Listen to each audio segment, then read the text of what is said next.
Good morning, everyone. It's Joker, and today we are back with another slime video. And now that we have shown off a few teams that you can use for EX3 to get, all of the dupes from Beatdown Battle for Gabiru, now it is time to take on the much harder Inferno 3. So we have still yet to do it. Let's check out the missions really fast. It is pretty standard. 11 turns or less 3 times, 9 turns, 5 alive, just once though, and then 6 combo of greens, which if you're playing the stage right, that should be done first turn, and then at least 5 attack changing skills. Now, currently, as of recording this intro, we only have Milim as part of the new summonable meta, so we're going to have to dig a little into the toy box to get more characters who have attack skills. So, what we have done is I have built the following team in an attempt to do such a thing. We have got Frey with Toa attached to her, because they are essentially the same thing, just different orbs. We have Isis for the blue orb change and the green buff, which is very important. We have Xion, who has a cheap orb change, which will allow us with her and Milim to get the full 6 greens turn 1. Also has her attack skill, so there's one. Violet is a physical character. She is not on the category. She is not getting buffed in any way, but she is physical, so that means she is at least buffing Milim's EX board. And she has an attack skill. Just one, but it's cheap. And cheap means you can use it multiple times. Milim is obviously here because it's Milim, and then Alice also has an attack skill. It's called Pierce, and Water Resistance Down, which will help her do damage, and will help Milim do more damage, and because it's Pierce, it will actually help Xion actually activate her attack buff, right? Her attack plus the Pierce power. So, we're going to have guaranteed crits on, ideally, our 3 DPSs, which is Milim, Alice, and Xion, and then guaranteed Pierce on all 3 of them, and then the crit damage and attack buff, the Pierce powered attack buff, and then the water resistance down, and yeah. So Alice has 1, Milim has 1, Violet has 1, and Xion has 1 attack change skill, which means that all we have to do really is make sure to use Violet's skill twice, because it's the cheapest one. So that's the most realistic use of it. So as long as we can do that, we can get all 5 attack changing skills in 1 turn. We can get, hopefully, everyone alive. We can get the 6 orbs of green turn 1 done. And then, yeah.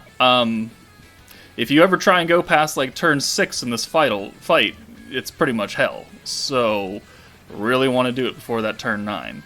So let's test it out and see how it goes. Might take a few attempts. Okay, so funnily enough, after some attempts, I discovered that the team that I had just shown doesn't quite have the damage output that I would want it to have, and I got some terrible RNG. So, I have swapped out Violet, because yeah, she didn't really make too much sense. She was a physical unit, she has low-cost skills, and, whatever. I've swapped her for Water Xion. Also has, an attack skill. Technically 2 of them. But they're much more costly. But at least the water attack buff will help Alice and Milim do a lot more damage, because I actually lacked damage. Even with an EX ult, I only do like 220k.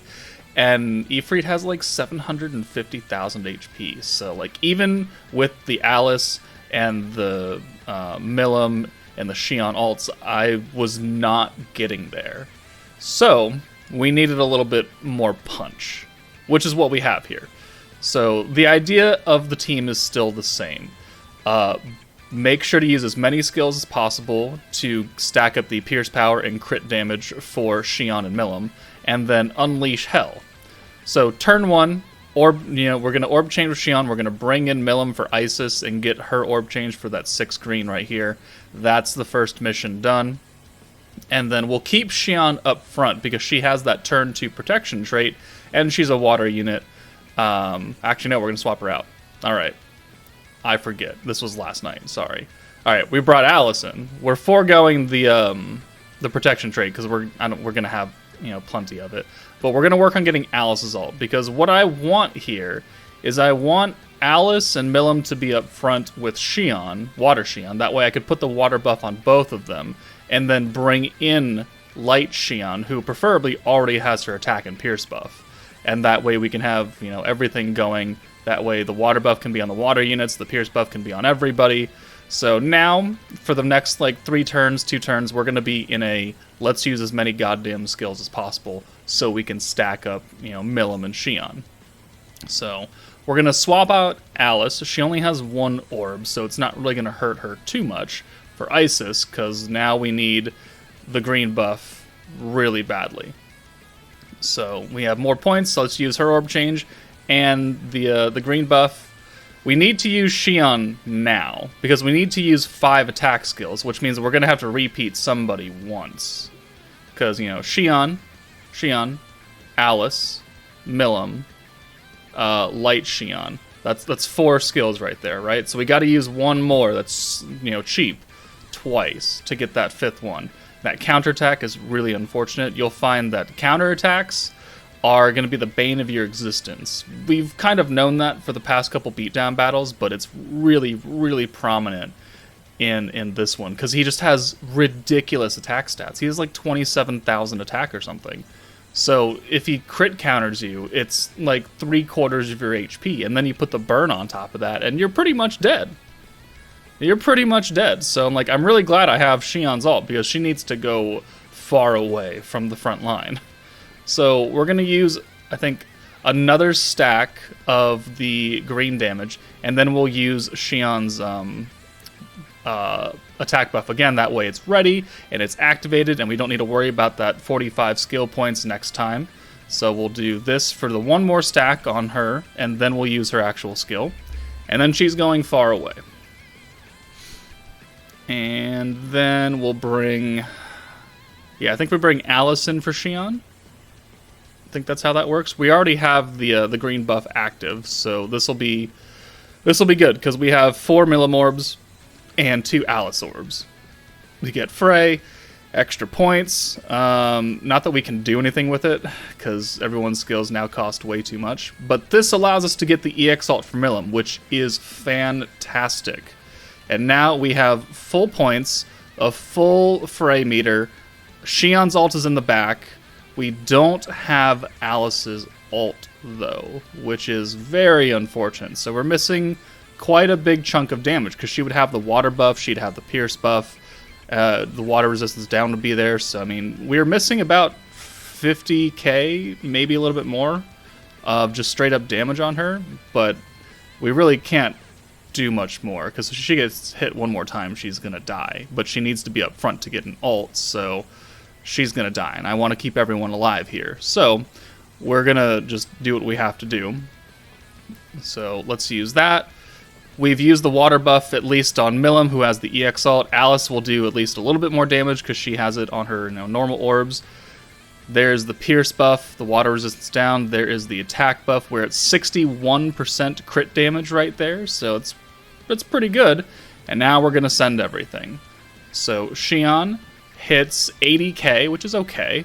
Milim hits 352,000 damage, and then her 5th orb follows or kills. And we would have had, you know, the 200% orb as well, which would have done over 100,000. So there we go. There is the clear team with, you know, my preferred run.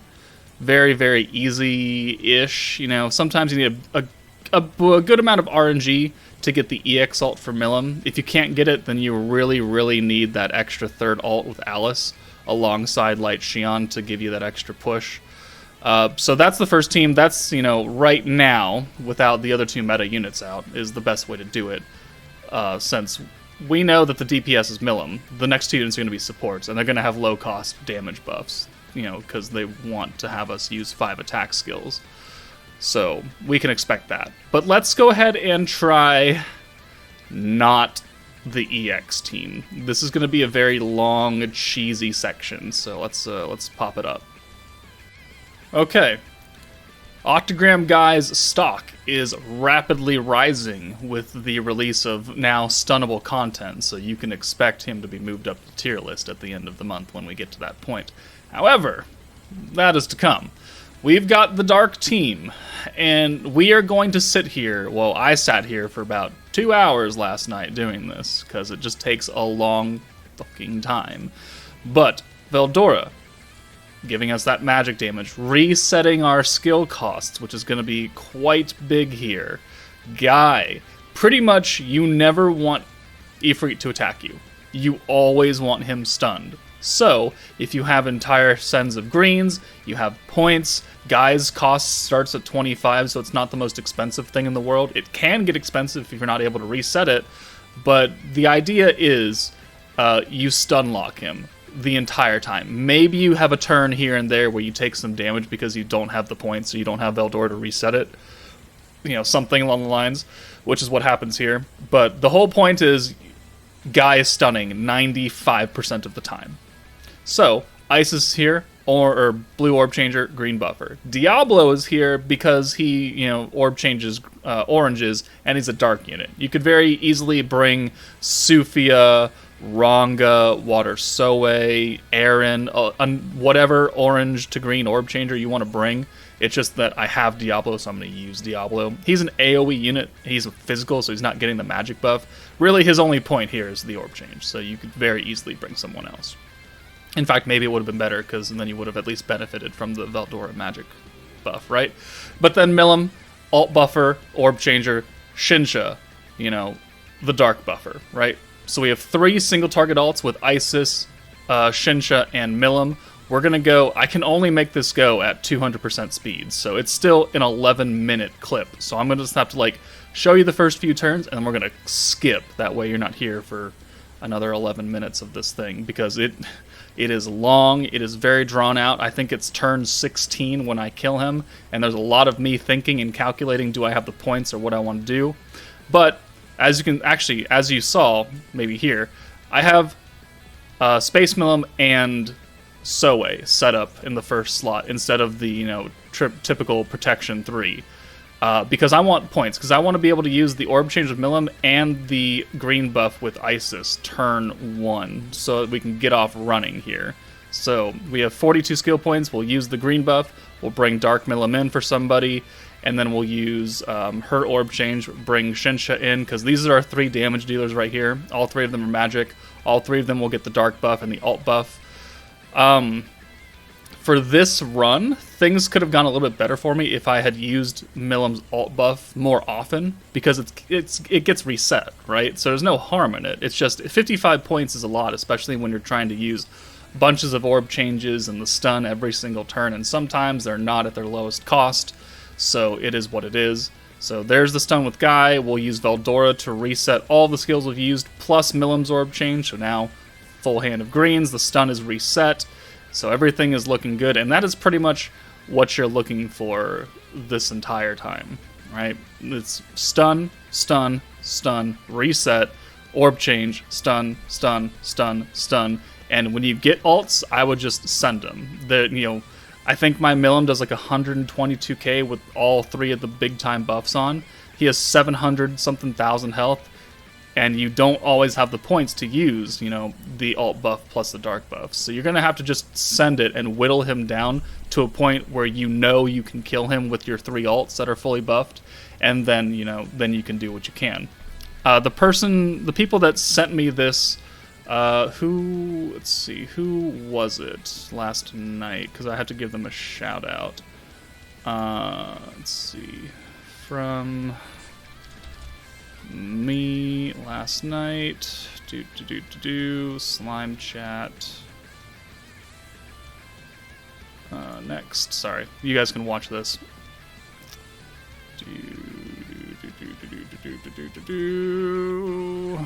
Come on, where is it?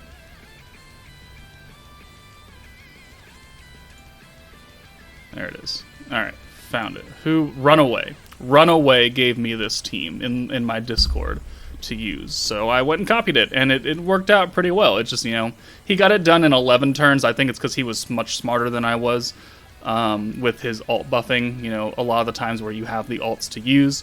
Also, he has a 120 Dark Milim and a 116 Dark Reamer that she was attached to, so her attack stat was almost 1,000 points higher than mine.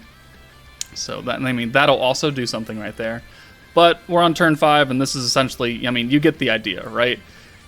Send all the buff greens, stun him, get the points, reset everything, stun him again, use orb changes, send ults when you can, so I don't think you need to sit here for the entire time. So let's just zoom ahead to turn 16 now. 505 skill point cap, which is hilarious. We have an ult with Milim, an ult with Shinsha, and an ult with Isis. I'm fairly certain we kill here, so we have stunned him just in case. But you see my stun is up to 100 skill point cost, because ult orbs are not green orbs, right? They don't get that extra sweet 50% buff. So, you know, when you're in this fight, you're going to have 1, 2, or even 3 ults, and then 3 greens, or not 3 greens. And you're just going to have to send it and make do, which is why, you know, we have taken a few hits on Shinsha and other units. But here, we've got the dark buff, we've got the ult buff, we've got the magic buff. Shinsha does 80k, Isis does 80k, and Milim does 122k. And that is more than enough to kill at the health pool that he was at. So, that is the idea. I know it's a very sped up process, but as long as you know what you're doing with it, you should be able to replicate it. Maybe it'll take you a little longer because your units aren't as leveled as mine, but, you know, keep him stunned, and he can never hurt you. He can't even counterattack you, which is a big problem with this stage. So far, these are really the only 2 teams that I found that can work. The blues and oranges are nerfed for 10 turns, so attempting to bring like a blue stacking team like the Fount of Wisdom team or like even the water stacking team, it just doesn't work. Like, you've got an 80% damage and gauge nerf on blues for 10 turns. You're not going anywhere with that. So, the only thing I can see is some kind of slight variation with this team is bringing some other unit as far as an orb changer or as a DPS unit. But other than that, this is pretty much the only thing that I've seen thus far that can do it. So, if you have another team, please let me know, and I will try it out. Let me know in the comments. But that's it for me. Take it easy, guys, and I'll see you later.